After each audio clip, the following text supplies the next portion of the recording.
ChatGPT, AI machines, satellite, engine ignition, click here, and liftoff.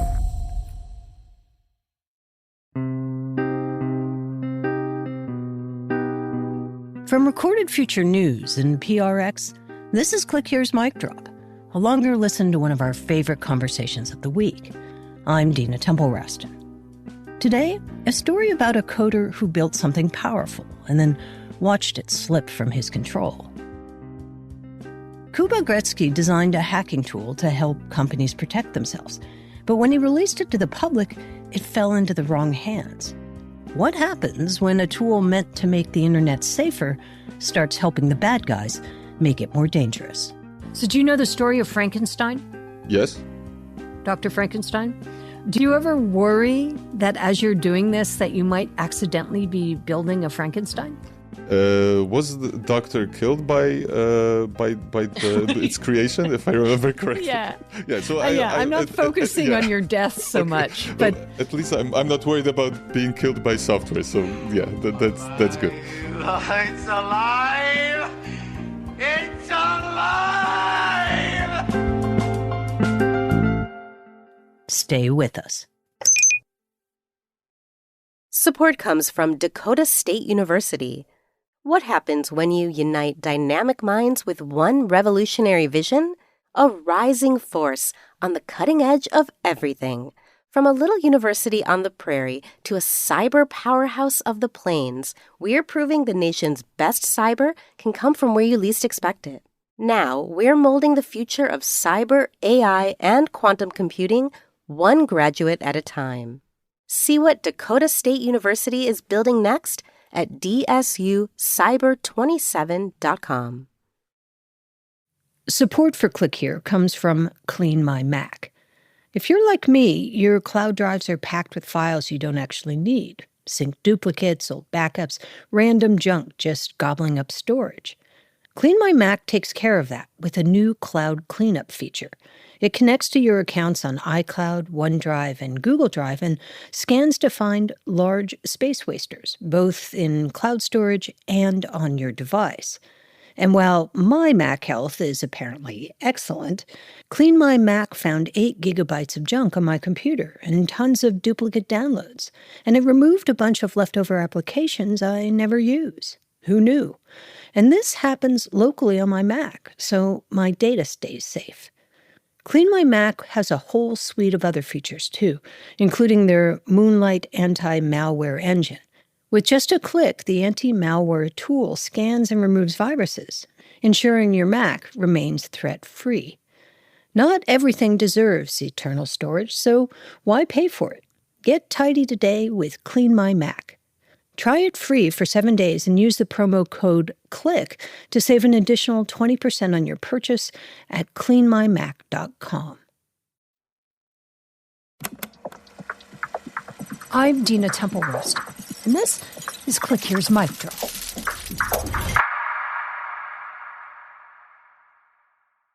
It's 2006, and Kuba Gretzky is in Poland, sitting at his computer playing an online video game. So essentially it was an MMO game, a very popular one. MMO. That stands for Massively Multiplayer Online Game. And one of those, circa 2006, sounded like this. Think World of Warcraft or RuneScape, the kind of game where you can battle strangers from halfway around the world. Hi, you're a tall one. Can I help you? Off and away. But Kuba saw a flaw in the system. When you step away from your computer to sleep or work or eat, your character just stops. You lose momentum, no points, no progress. What can I do for you? So he wondered, what if the game could keep playing without him? Safe travels. Like, all in all, it would allow to play the game on its own, like by itself, so that you can go to sleep, leave it on, and it would just run around, killing different mobs that run around in the forest and gather all the items. So Kuba started tinkering with the game's underlying code, reverse engineering its zeros and ones until he built a tool that could automate it all. So the automation tool I wrote would interact with the game process and gather all the information from inside of game memory to interact with the game without requiring the user to use any kind of input. In other words, he built a bot. His character fought, leveled up, collected loot, all while Kuba was sleeping in the next room. I just started the game and I never actually played for more than several hours. I would just have fun just watching it play on its own. And you did that because you wanted to make money or just because you could? I think it was more because I could. So it wasn't about profit. It was all about possibility. And that curiosity, that urge to understand how a system really works, would follow him out of gaming and into cybersecurity. Kuba became what's known as an offensive security developer, someone who builds tools for ethical hackers or red teams. So I try to understand how red teams work, and I create tools for them to help them behave an attacker and to simulate the attacks before the bad guys actually do it for real. So essentially, you're trying to think like a bad guy to be one step ahead of them. Exactly, yes. And one of his most famous creations is something called Evilginx. It's a tool he built for white hat hackers, the cybersecurity teams who are trying to protect networks from bad guys by breaking into them first. Evilginx is a proxy that allows the attackers to bypass multi-factor authentication. You know that little extra step when you log into your bank or your email, typing a code that's texted to you? That's multi-factor authentication. And Evilginx's secret power is that it can intercept those codes. Think of it like a game of catch with your bank. You throw a password and the bank catches it and tosses back a verification code, the token. But before you catch it, Evilginx steps in and snags the ball in midair. The attacker can grab the session tokens from the captured cookie and import it into their own web browser and thus be signed in and authenticated as the user. And just like that, the hacker is inside your account. It's a process called reverse proxy phishing. And Kuba says that many multi-factor systems are vulnerable to it, especially those that use text messages, push notifications, or authenticator apps to send tokens. So when Kuba created Evilginx, he started ringing alarm bells, telling people that if he could develop a tool that could fool multi-factor authentication, then somewhere out there, the bad guys would also be able to. Every time I go to conferences and give talks about reverse proxy phishing, I try to inform users, and I think I've been pretty vocal about it in the last couple of years. So in 2017, he did something bold. He uploaded Evilginx to GitHub for free. He wanted to give everyone a tool that would allow even small security teams to test their defenses. But the internet being what it is, when I released the first version of Evilginx in 2017, the bad guys started using it to do evil. Up next, when good intentions meet bad actors. Stay with us.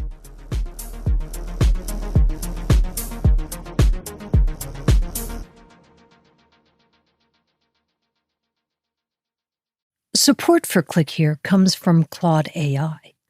Claude is the AI for minds that don't stop at good enough. It's the collaborator that actually understands your entire workflow and thinks with you, not for you. Whether you're debugging code at midnight or strategizing your next business move, Claude extends your thinking to tackle the problems that matter. Why settle for a basic search when you can have a real conversation with Claude? Claude doesn't just fetch results. It helps you think and brainstorm and summarize and draft and even explain. Whether you're untangling a tricky article, preparing interview questions, or polishing up a memo, Claude can help. Ready to tackle bigger problems? Sign up for Claude today and get 50% off Claude Pro when you use this link. Claude.ai/click here. That's Claude.ai/click here. Right now for 50% off your first 3 months of Claude Pro. And that includes access to all of the features mentioned in today's episode. Claude.ai/click here. What the hell is going on right now? And why is it happening like this? At Wired, we're obsessed with getting to the bottom of those questions on a daily basis. And maybe you are too. I'm Katie Drummond, the global editorial director of Wired, and I'm hosting our new podcast series, The Big Interview. Each week, I'll sit down with some of the most interesting, provocative, and influential people who are shaping our right now. Big interview conversations are fun. I want a shark that eats the internet, that turns it all off. Unfiltered, and unafraid. So in a lot of ways, I try to be an antidote to the unimaginable faucet of reactionary content that you see online, to the best of my ability. Every week, we're going to offer you the ultimate luxury of our times, meaning and context. True or false? You, Brian Johnson, the man sitting across from me, one day, at some point, as of yet undefined in the future, you will die. False. Tell me more. Listen to The Big Interview right now in the same place you find Wired's Uncanny Valley podcast. Subscribe or follow wherever you get your podcasts.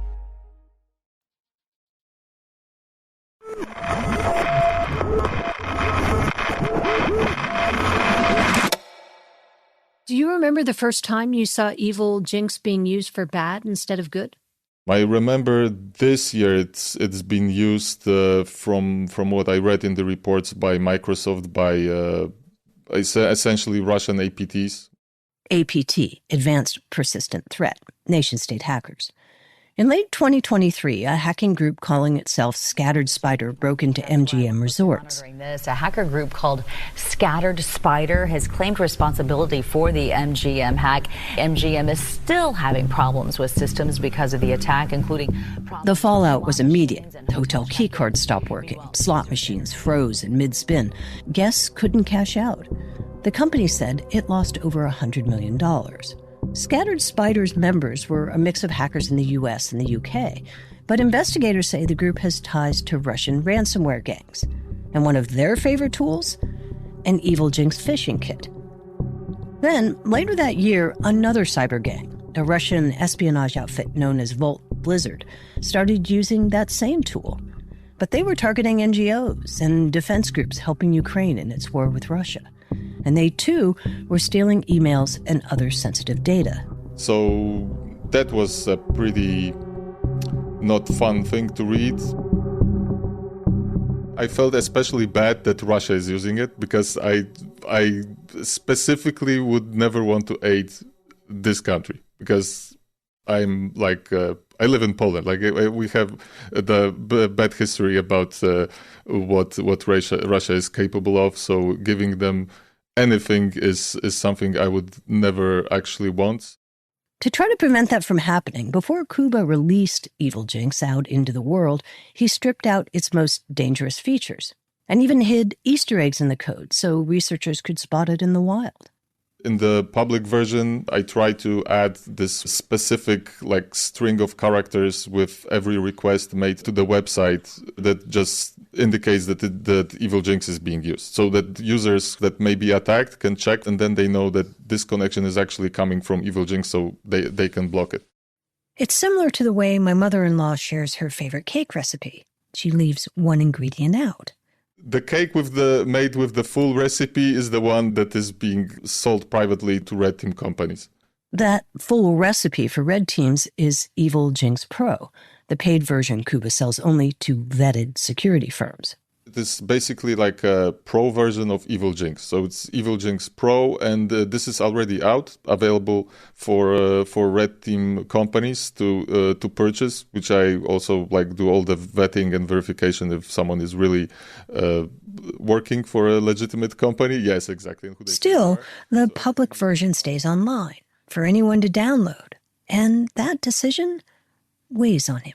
I know that I'm basically by proxy aiding the bad guys and giving them something to use as well. But on the other hand, I would like also to support the people who cannot use the private version of Evilginx Pro to also make them able to strengthen their defenses.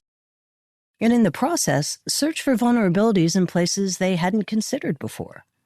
Kuba argues that openness, the willingness to expose flaws that bad guys might find on their own, is what ultimately keeps us safer.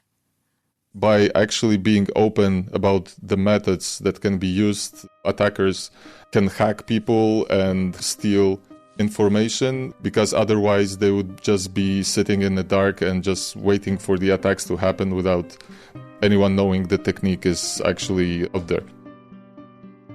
And even after all this, he still believes that shining a light on flaws is better than pretending they don't exist.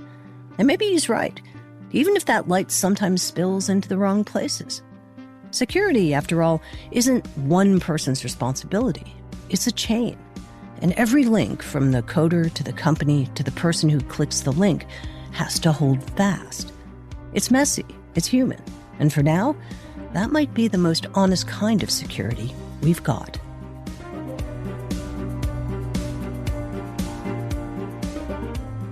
From Recorded Future News, this has been Click Here's Mic Drop. It was written and produced by Megan Dietrich, Sean Powers, Erica Gaida, Zach Hirsch, Lucas Riley, and me, Dina Temple-Rest. It was edited by Karen Duffin. We'll be back on Tuesday with an all-new episode of Click Here. Have a great weekend.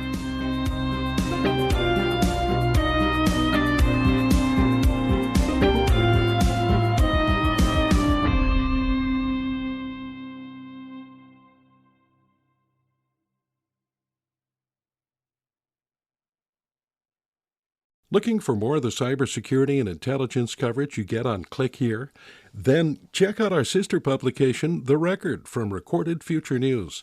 You'll get breaking cyber news from reporters in New York, Washington, London, and Kyiv, among others. And you'll see for yourself why it attracts hundreds of thousands of page views every month. Just go to therecord.media.